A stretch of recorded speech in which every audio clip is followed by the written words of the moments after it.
Good morning, grade 1. Okay,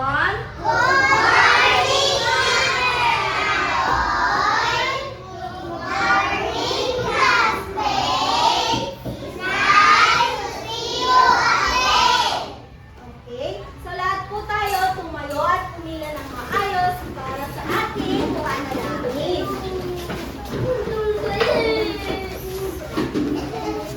Arms forward po, arms forward. Tatlo lang po. Pila na po dyan. Dalawa. Okay na po. Arms forward. Arms forward na po, arms forward. Okay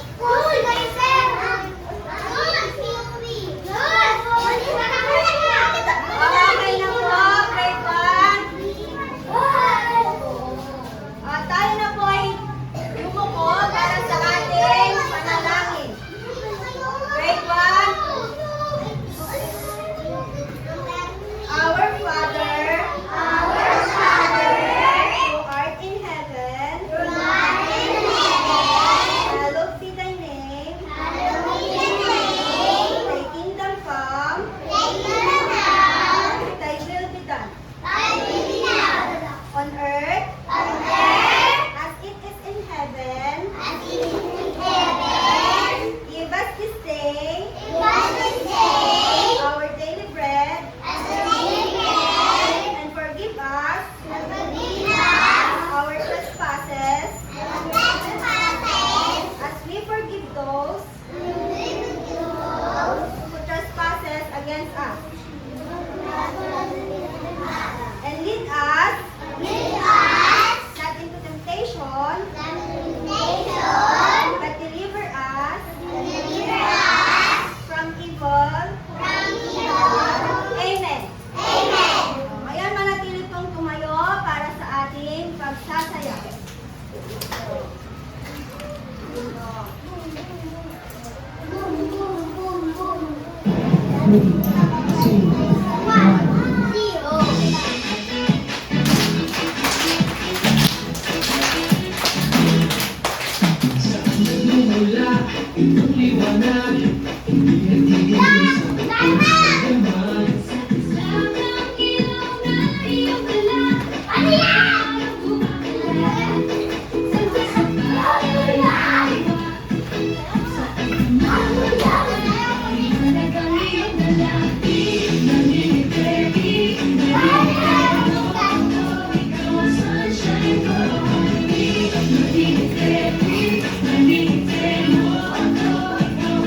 Sunshine,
kunin sa ating klase.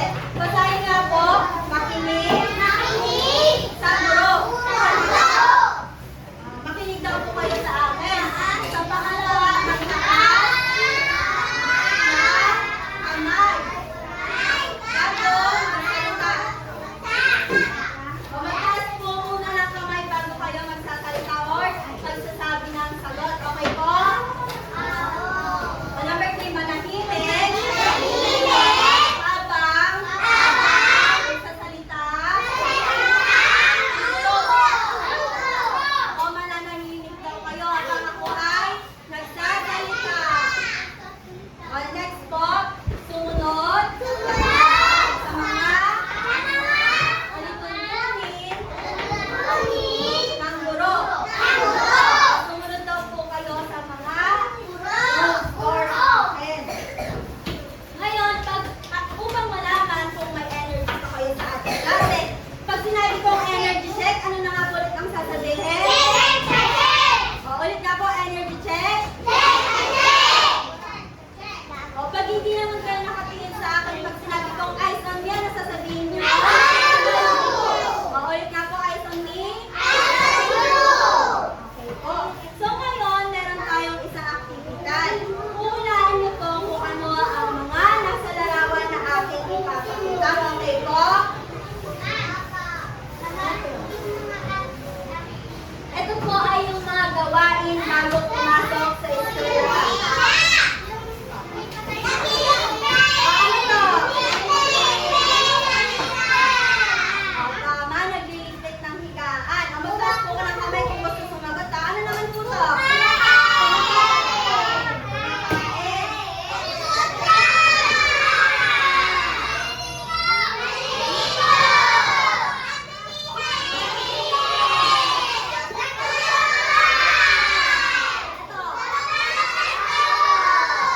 O ano na yan? Gawain.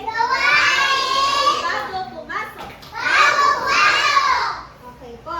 So, nung nakaraang araw ay inalakay natin ang tungkol sa mga tauhan, tagpuan, at pangyayari. Tapos, pinanood din po natin yung kwento ni Bagong at ni Kuneho. So, ito po yung kwento ni Bagong at ni Kuneho.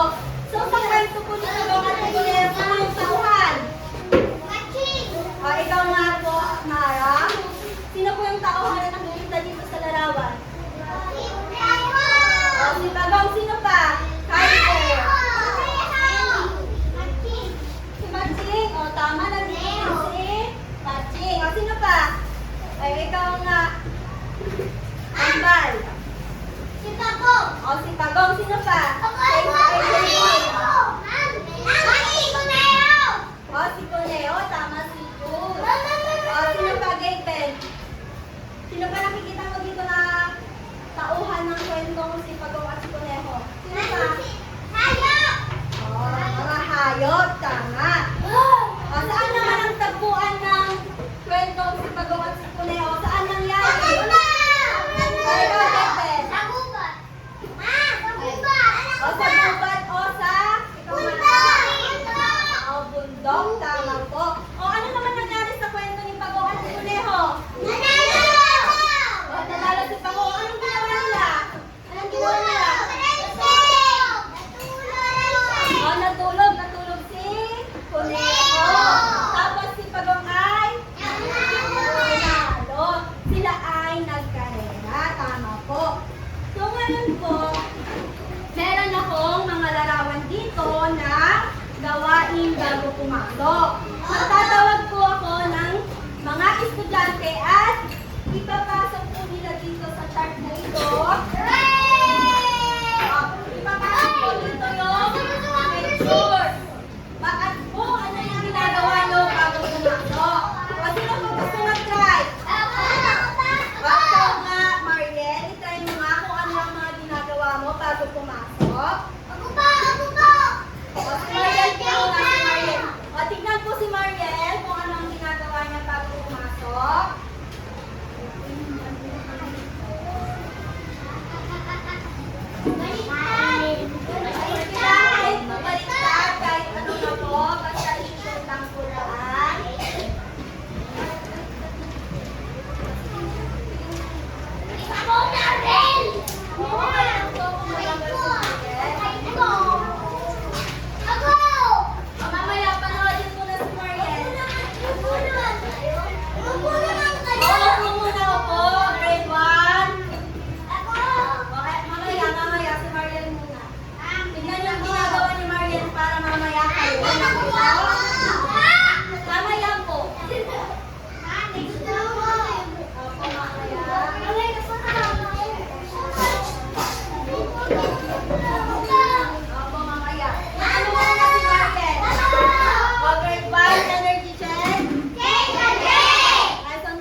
grade 1, tignan mo yung ginawa ni Mariel. Wait lang po, si Mariel daw ay kumakain muna, tapos nagtututbrush, at naliligo. Tapos, ano to? Nagpapalamin. Nagpapalamin. Ano to? Nagsusuklay daw po si Mariel, tapos pinag-amitin yung higaan at papasok. Sino pa mag...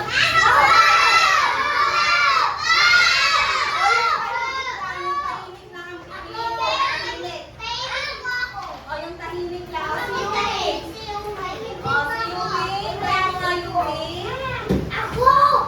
Isa pa, magtatawag pa ako ng isa. Yung tahimik lang ang piliin ko.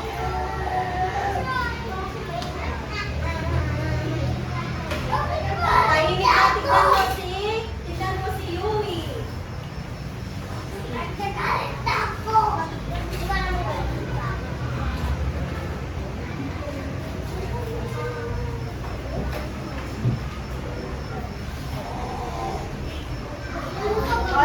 Tinitignan ko na po kung sino yung tahimik at gusto magsagot mamaya. Tignan ko si Yumi.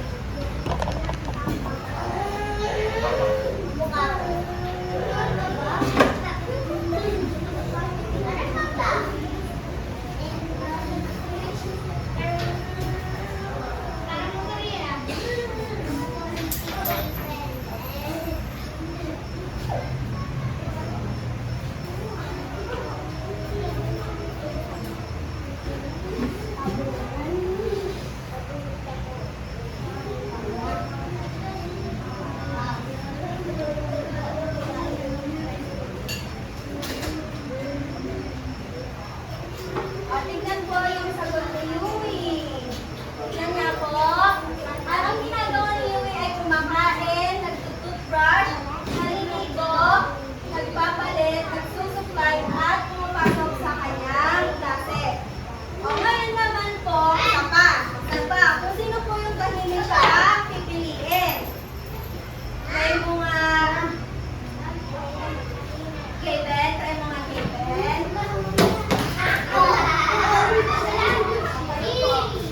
Try mo kung ano yung ginagawa mo bago pumasok.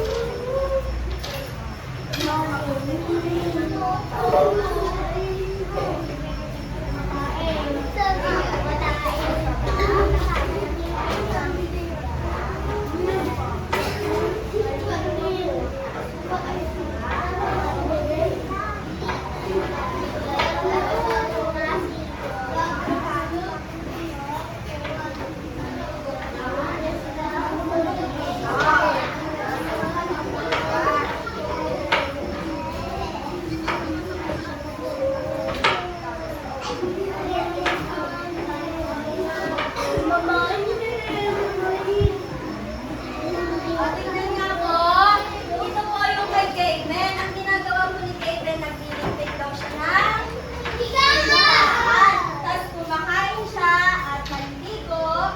Saka siya nagtututbrush at nagsusuklay. Tapos magpapalit po siya at papasok na sa school. Tingnan nga po na palakpak si Kayden.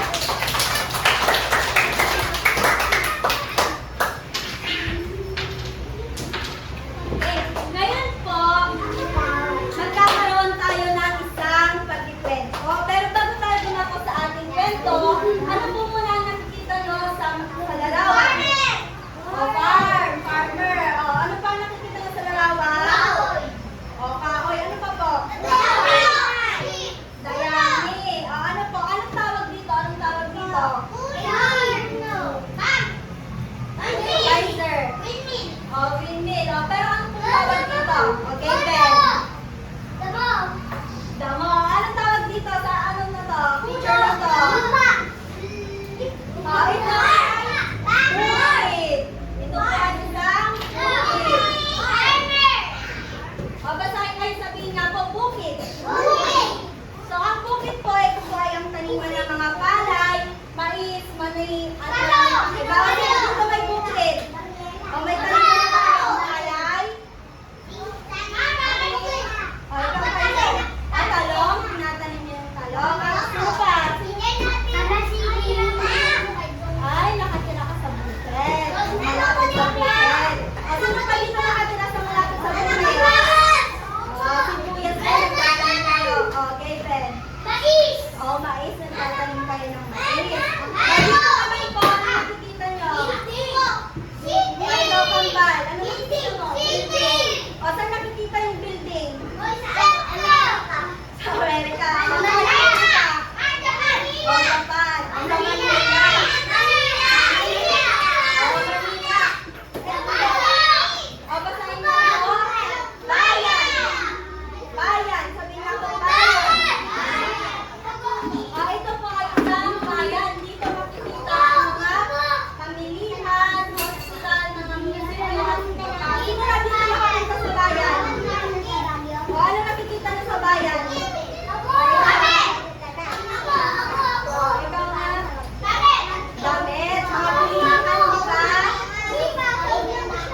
ang daga sa bukid at daga sa bayan? Meron. O, dito nga sa group 1, Kaiser, may nakikita ka ba ang daga sa bukid at daga sa bayan? Meron. Ngayon, meron ang, ano kayo? Ahas din, nakatira sa bukid. So, meron na tayong pamatuloy na tanong. Cobra. So, basahin nga po ito. Basahin mo na ito, grade 1. Saan? Unang nakita. Ang dagang bukid. At ang dagang bayan. Ito po ay masasagot pagkatapos ng kwento. Kaya makinig po kayo. Number 2, ano ang?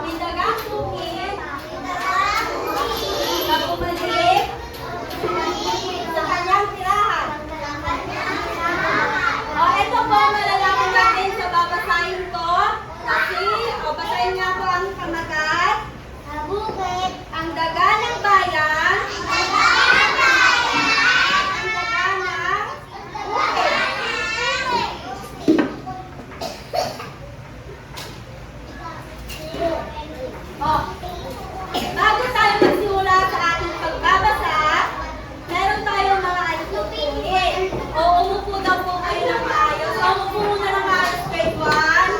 Umupo ng maayos. Tapos, pakinig at tumahimik.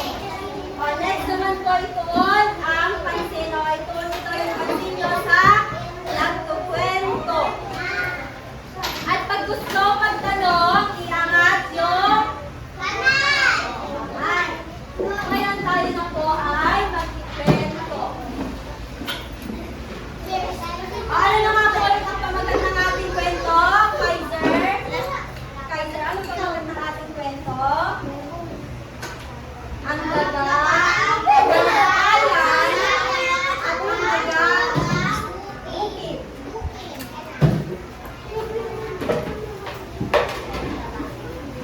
Nakikita po ba?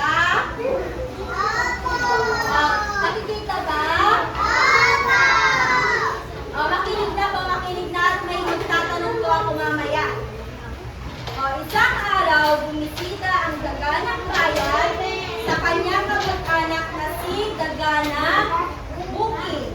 Naghanda ng simple at sariwang pagkain ang daga ng bukid.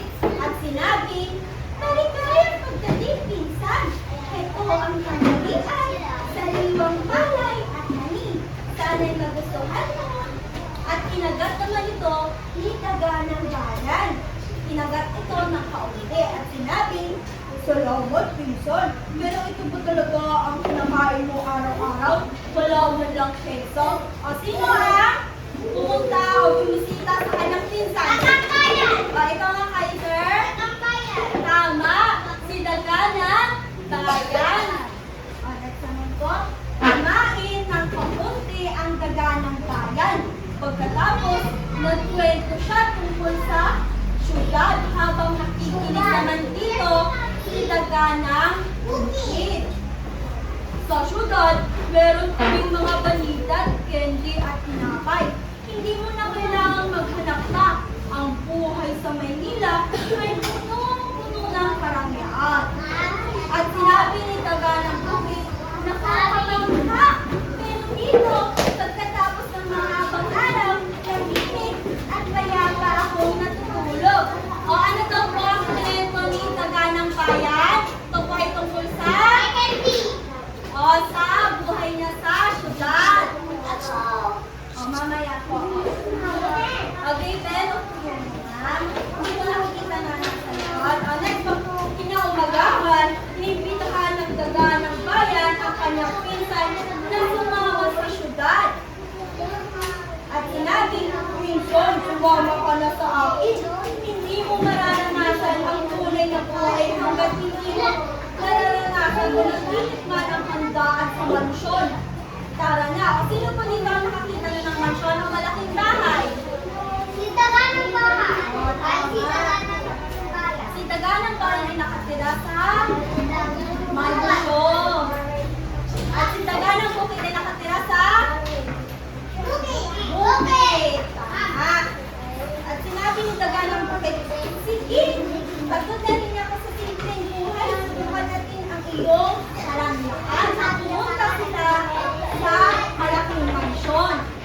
Nung nakarating na sila sa malaking mansyon at nakita ang mesa ng puno ng mga tinakhandaan at masasarap na pastries at piraso.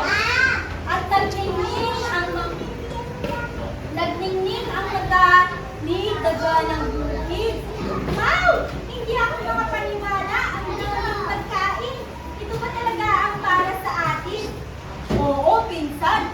Kainin mo na ang gusto mo. Ang yaman na ito ay ang araw-araw mo matitikman at makikita. Pero bago pa man makakagat ang daga ng bukid, may narinig silang malakas na meow at palabog. Nanginginig at sumisigaw si daga ng bayan. Takbo! Si Ginoong Pusa yan! Dali-dali sa ilalim ng aparador. Gulat na gulat si daga ng bukid. Merong pusa dito? Hindi mo ito nabanggit. O, ano nakita ni daga ng bukid at ni daga ng pusa?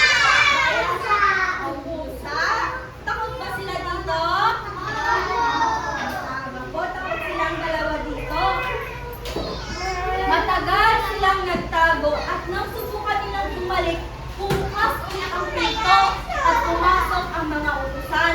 At kasunod dito, ang malaking aso ng bahay. O ano pa ang pumasok? Mga asong malaki. At lalong natakot dito si dagang bukid. Aso pa! Bawat ganyan ba ng matangis ay may kaibat na pangalit dito? Masyado itong nakakapagod. Pasensya na, pinsan. Ganyan talaga ang presyo ng masarap na buhay. Sa mga yan lang yan. At dali-daling kinuha ng daga ng bukid ang kanyang bag at payong. At sinabi naman ni daga ng bayan, teka lang, huwag mo kaming kulpan. Babalik din ang pagkakataon para tayo ay kumain. At sinabi naman ni daga ng bukid, masyado ito mabanganin, pinsan. Hindi ko kaya magbuhay ng laging may takot. Nagmadaling umalis ang daga ng bukid na may malinaw na desisyon sa kanyang isip.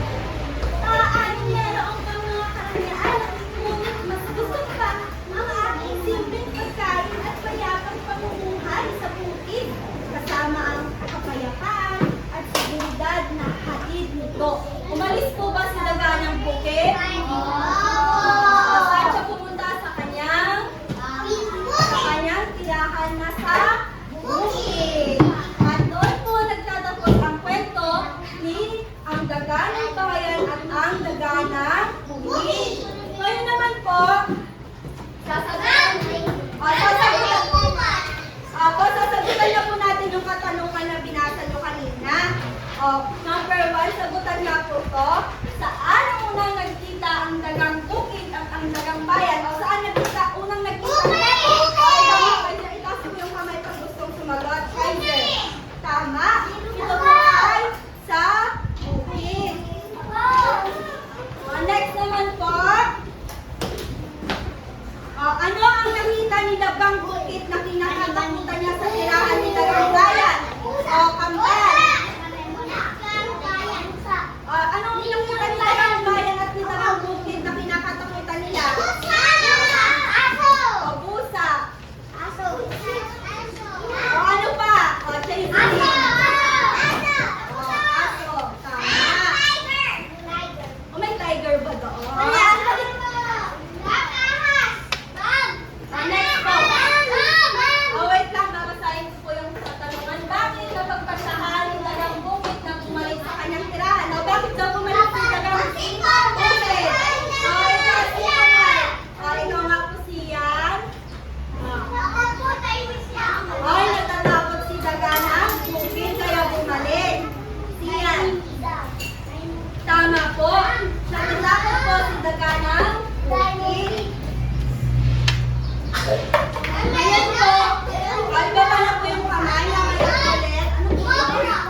kwento.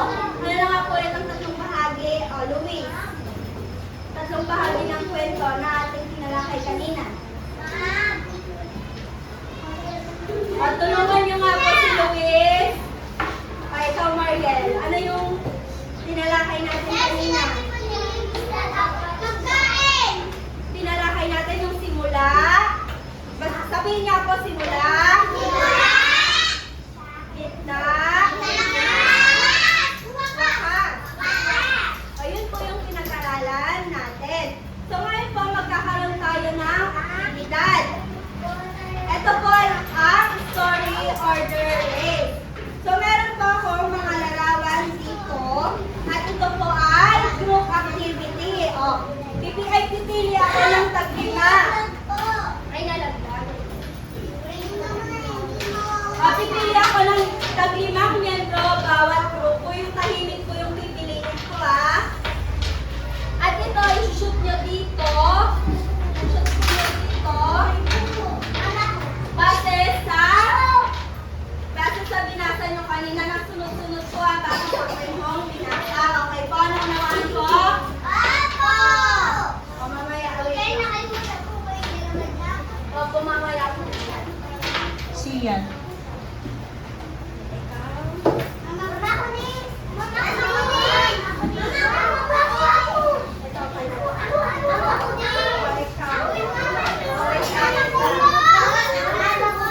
Ayan, tahimik lang yung pipiliin ko, yung tahimik. Yung tahimik ko, yung tahimik. Opo, kasali po. Bilang po nga kayo dyan, kung ilan po kayo. Bilangin niyo po.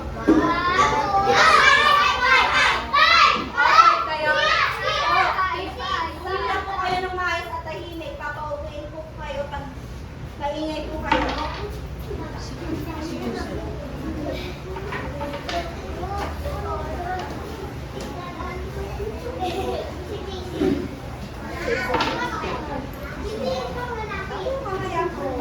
Mamaya po yung iba. Ano po?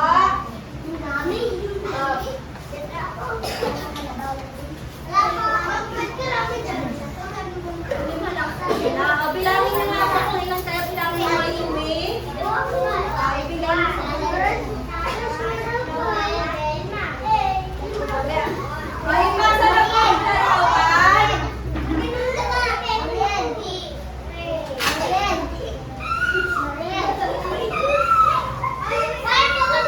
Four? Dapat po 5 kayo. 1, 2, 3, 4, 5. O, pumila na group 1 ng maayos. Hindi po nakapila yung group 1. Mamaya po, wait lang po. Pag sinabi ko, go, saka lang po kayo pupunta. Tingnan po mabuti yung larawan. Wait lang, baby. Makinig po. At tingnan po mabuti yung larawan. Kung ano ang unang nangyari, pangalawa, pangatlo, pang-apat na nangyari, o pang-lima sa kwento. Ready na po kayo? Tingnan po mabuti ang magkakasunod-sunod ng mga larawan po, ha?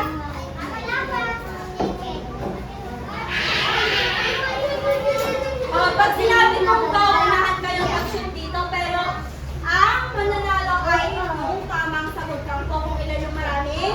Tama ang sagot. Okay po? Ready na kayo? 1, 2, 3, go na po, go!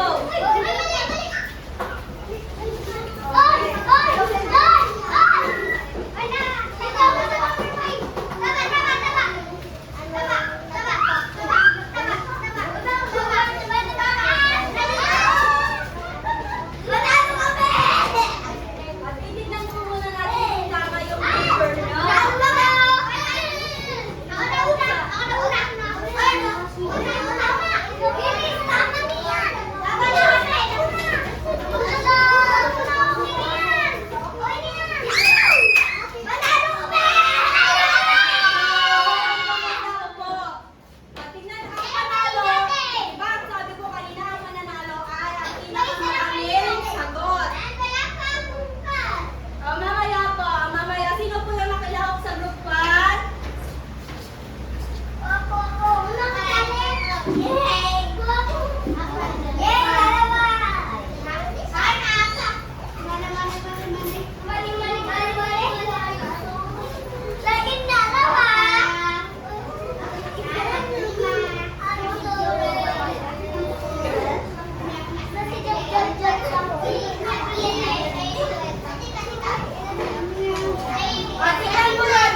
dito sa packet ni Taga. At tutukuyin ko, ito ba ay nangyari sa simula, gitna, o sa wakas?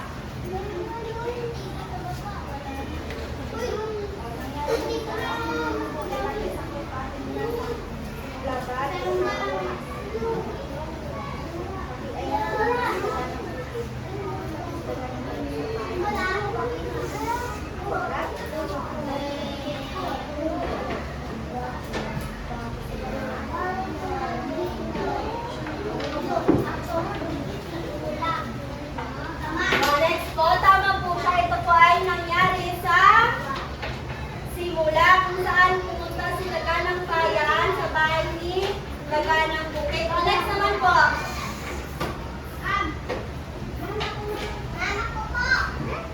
Mikaela, try mo nga po. Bonus po din sa packet ni Chocolate.